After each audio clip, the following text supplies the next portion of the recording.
मकसद हो अगर तरबियत लाले बदख्शां, बेसूद है भटके हुए खुर्शीद का पर्दो।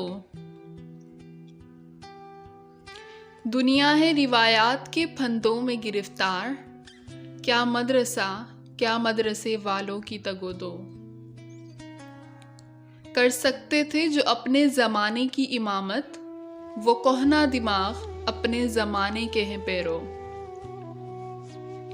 हवाला, अभी जो आप सब ने अशार सुने, इन अशार का ताल्लुक़ अल्लामा इकबाल रहमतुल्लाह अलैह के हिस्सा ज़र्ब कलीम से है, जिसमें इकबाल रहमतुल्लाह अलैह ने मौजूदा असातिज़ा को मौज़ूई गुफ्तगू बनाया।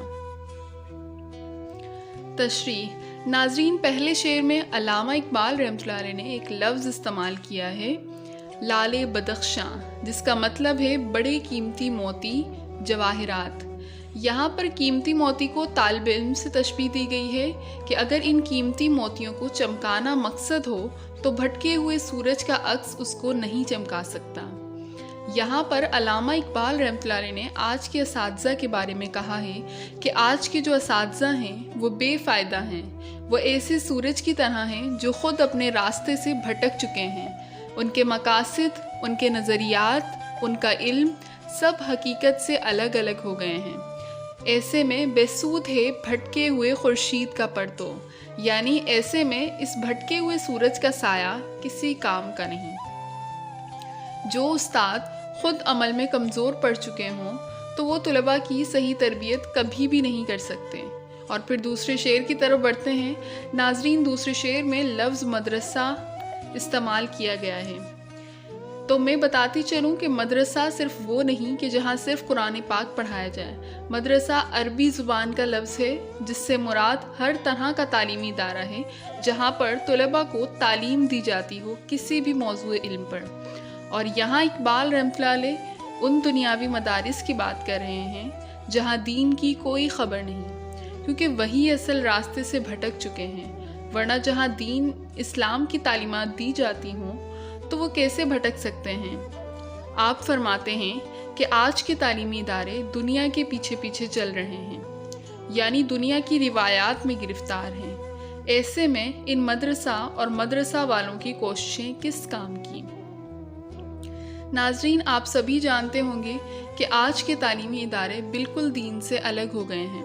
इनका रहन सहन, उठना, बैठना, पहनना सब दीन से अलग हो गए हैं। सब दुनिया की रिवायात में उलझ चुके हैं। हमारा अपना जो नज़रिया था, स्टाइल था, उसे छोड़कर मगरबी नज़रिए को अपनाने लगे हैं। कहा जाता है कि सबसे पहले फ़ैशन स्कूल, कॉलेजों और यूनिवर्सिटियों में आता है। अफसोस, जहाँ सबसे पहले इल्म आना चाहिए वहाँ अब सबसे पहले मगरबी फ़ैशन आता है। तो इन सब की वजह दीन की तालीमात से दूरी है। और फिर ऐसे उस्ताद जो ख़ुद हकीकत से दूर हो गए हों वो कैसे तलबा की ज़हनी तरबियत कर सकते हैं। और फिर नज़म के तीसरे शेर यानी आखिरी शेर की तरफ बढ़ते हैं, जिसमें अल्लामा इकबाल रहमतुल्लाह अलैह असातिज़ा के बारे में फ़रमाते हैं कि वो लोग जो कुरान और हदीस की रोशनी से मुनव्वर होकर अपने ज़माने के इमाम बन सकते थे, वही लोग मगरिब के पीछे चल रहे हैं।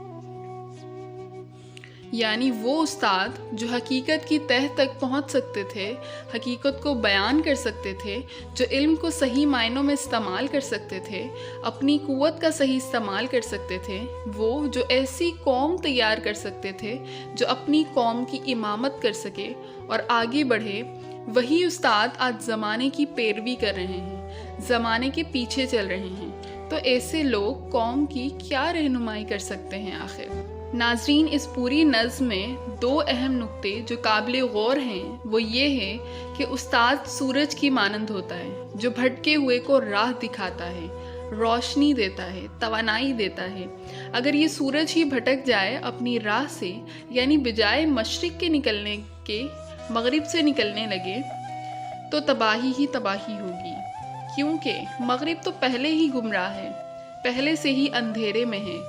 आज का उस्ताद मगरिबी उसूलों के मुताबिक चल रहा है जो कि पहले ही गुमराह है, तो ऐसे उस्ताद का साया किस काम का। इसके अलावा दूसरी अहम बात मैंने सीखी کہ آج بھی اگر استاد زمانے کی پیروی کو چھوڑ دیں اور حقیقت کی تہہ تک پہنچنے کی کوشش کریں اور علم کو صحیح معنوں میں استعمال کریں، اپنی طاقت کو جان لیں، تو آج بھی وہ قوم کی امامت کر سکتے ہیں، قوموں کو تیار کر سکتے ہیں، قوموں کو صحیح راہ دکھا سکتے ہیں۔ غلامی میں ناکام آتی ہیں شمشیریں نہ تدبیریں، مگر جو ہو ذوق یقین پیدا تو کٹ جاتی ہیں زنجیریں۔